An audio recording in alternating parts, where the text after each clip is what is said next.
नेपाळमध्ये हातात लाठीकाठी घेऊन तरुण रस्त्यावर उतरले आणि हे सगळं जेनझी तरुणांनी केलं असं सांगितलं गेलं। नेपाळमध्ये झालेल्या या रक्तरंजित क्रांतीमध्ये या जेनझी पिढीचा मोठा हात आहे आणि आता त्याचा उद्रेक झालाय। पण अनेकांना जेनझी म्हणजे काय हे पूर्णपणे माहीतच नाहीये। मी आता हे सांगायचं कारण असं आहे की जेनझी तरुणांची मानसिकता, त्यांचं राहणीमान, स्वभाव या गोष्टींवर आपण सतत भाष्य करतो। पण बरोबर काय, चुकीचं काय, जेनझी पिढी काय असते, अशा किती पिढ्या अस्तित्वात आहेत? तर silent generation, baby boomers, generation x, millennials आणि आता जेन झेड आणि त्याच्या पुढची म्हणजे जेन बीटा या पिढ्या आहेत। बरं, पिढीनुसार राहणीमान, स्वभाव, मानसिकता या सगळ्या गोष्टी बदलत असतात। असे प्रश्न तुम्हाला कधी पडलेत का? याच प्रश्नांची उकल मी आज या व्हिडिओमध्ये करणार आहे। जेन झेड म्हणजे काय, त्याचसोबत अजून किती पिढ्या देशात होऊन गेल्यात आणि पुढची पिढी कोणती येणार आहे हे सगळं आपण आज जाणून घेणार आहोत। नमस्कार, मी अर्णित जोशी आणि आपण पाहतात कट टू कट। आपण सतत पिढ्यांबद्दल ऐकत आलो आहोत। काळानुसार लोकांना वेगवेगळ्या पिढ्यांमध्ये विभागलं गेलंय। काहींना जुन्या पिढीचे लोक देखील म्हणतात आणि अनेकदा लोक त्यांच्या पिढीच्या काळातल्या गोष्टी सांगून स्वतःला चांगलं सांगण्याचा प्रयत्न करत असतात आणि नवीन पिढी पाहून त्यांना पश्चाताप होतो। पण तुम्हाला प्रश्न पडलाच असेल ना की पिढी म्हणजे नेमकं काय? म्हणून मी तुम्हाला या पिढ्यांबद्दल सविस्तर माहिती सांगणार आहे। मानवी इतिहासात वेगवेगळ्या काळानुसार पिढ्यांना नाव दिलं गेलंय। सगळ्यात आधी आली ती सायलेंट जनरेशन पिढी। 1928 ते 45 मध्ये जन्मलेली ही पिढी शांत, शिस्तप्रिय आणि कठोर परिस्थितीला तोंड देणारी पिढी आहे असं म्हटलं जातं। पण याच पिढीने त्या काळात स्वातंत्र्यासाठी मोठे योगदान दिले, कारण या पिढीतले अनेक लोक प्रसिद्ध क्रांतिकारी म्हणून देखील ओळखले जातात। आज आपण पुढच्या पिढ्यांबद्दल बोलतोय, त्याचं कारणच ही पिढी आहे। यांनी लढा दिला म्हणून आज आपण स्वतःला भारतीय म्हणून घेऊ शकतो। त्यानंतर आली बेबी बूमर्स ही पिढी। युद्ध संपल्यावर लोकसंख्या झपाट्याने वाढली, त्यांनी काम, घर, स्थिरता, परिवार या गोष्टींकडे जास्त लक्ष दिलं। या पिढीने भारत देश उभारताना बघितलं। राजकारण, फाळणी, जाती धर्मावरून झालेले वाद, दंगली या सगळ्या गोष्टींचा अनुभव या पिढीने जास्त घेतला।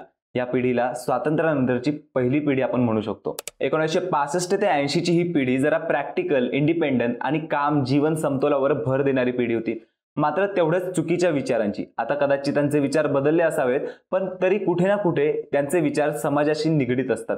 तेवढेच किचकट आणि माणसाच्या हक्कांना दाबून ठेवणारे, पण हेच लोक तेवढेच प्रेमळही असतात।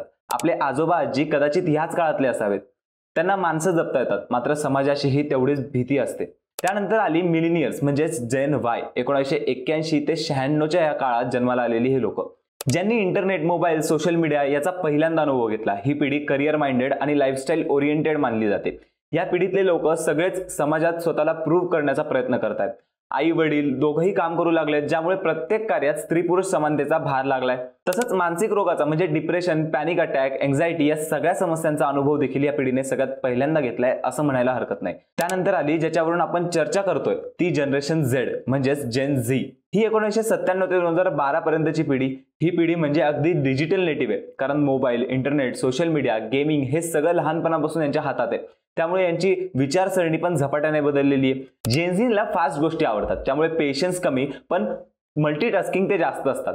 त्यांना फ्रीडम फार महत्त्वाची वाटते आणि स्वतःच्या मतांवर उभं राहणं आवडतं। करिअर, रिलेशनशिप, फॅशन, राजकारण या सगळ्याच गोष्टींवर त्यांचं वेगळंच मत असतं असं म्हणायला हरकत नाही। पैशांबद्दल बोलायचं झालं तर जेनझी प्रॅक्टिकल आहे, खूप खर्च करतात पण कमवायलाही लवकर सुरुवात करतात। ऑफिस मधला 9 to 5 जॉब त्यांना बोरिंग वाटतो, म्हणून फ्रीलॅन्स, स्टार्टअप, रिमोट अशा नवनवीन गोष्टी त्यांनी शोधून काढल्यात। त्यांचा ॲटिट्यूडही जरा चुकीचा आहे, म्हणजे नवीन गोष्टी ट्राय करायला कधी मागे पुढे पाहत नाही, पण त्या गोष्टी जमायला लागल्यावर माझ्यासारखं कुणीच नाही असा ॲटिट्यूड त्यांचा चुकीचा आहे। सोशल इश्यूज बद्दल ठाम मत असतं, इक्वॅलिटी, एन्व्हायरमेंट, मेंटल हेल्थ या सारख्या विषयांवर त्यांचा जोरदार आवाज असतो। थोडक्यात सांगायचं झालं तर जेन झेड ही अशी पिढी आहे जी इंडिपेंडन्स सारख्या हक्काचा पुरेपूर वापर करून घेते। जुनी पिढी त्यांना कधी ओव्हर स्मार्ट समजते तर कधी जास्त प्रॅक्टिकल म्हणते। जेन झेड जेवढी चांगली आहे तेवढीच वाईट मार्गाला लागलेली आहे। व्यसन, सतत सोशल मीडियावर वेळ घालवणं, नको त्या वयात नको त्या गोष्टी करणं या सगळ्या जेन झेड तरुणांच्या वाईट सवयी आहेत। प्रेझेन्स ऑफ माइंड म्हणजे कुठे कसं बोलायचं, कसं वागायचं या गोष्टी त्यांना लवकर समजत नाहीत। अशी ही पिढी आत्ता चर्चेत आली आहे। नेपाळच्या सध्याच्या परिस्थितीचा सर्वात जास्त परिणाम जेनझी तरुणांना होताना दिसतोय, कारण ही पिढी म्हणजे जरा प्रॅक्टिकल आहे, त्यांना थेटपणे जगायचंय, करिअर घडवायचंय आणि आपलं मत व्यक्त करायचंय। पण नेपाळमधल्या गोंधळलेल्या राजकारणाचं कारण ही जेनझी पिढी सुद्धा आहे। नेपाळमध्ये जेनझेड तरुणांकडून घडत असलेल्या आंदोलन हे काही अचानक घडलेली गोष्ट नाही, तर त्यामागे खोल पार्श्वभूमी आहे। भ्रष्टाचार, बेरोजगारी, सतत बदलणारं सरकार, नेत्यांची फूट आणि लोकांच्या मूलभूत गरजांकडे होणारं दुर्लक्ष यामुळे तरुणांनी हे आंदोलन सुरू केलं होतं। जुन्या पिढ्यांनी या समस्या सहन केल्या, पण जेनझेड मात्र थेटपणे प्रश्न विचारते आणि त्याच्या विरोधात मत देखील मांडते.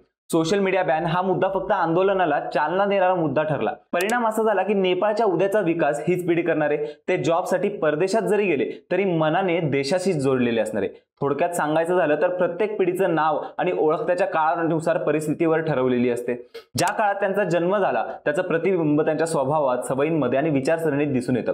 बाकी तुम्हाला कुठल्या पिढींबद्दल माहिती आहे असेल तर कमेंट करून नक्की कळवा आणि असेच रोजच्या घडामोडींसाठी कट टू कटला सबस्क्राईब करा.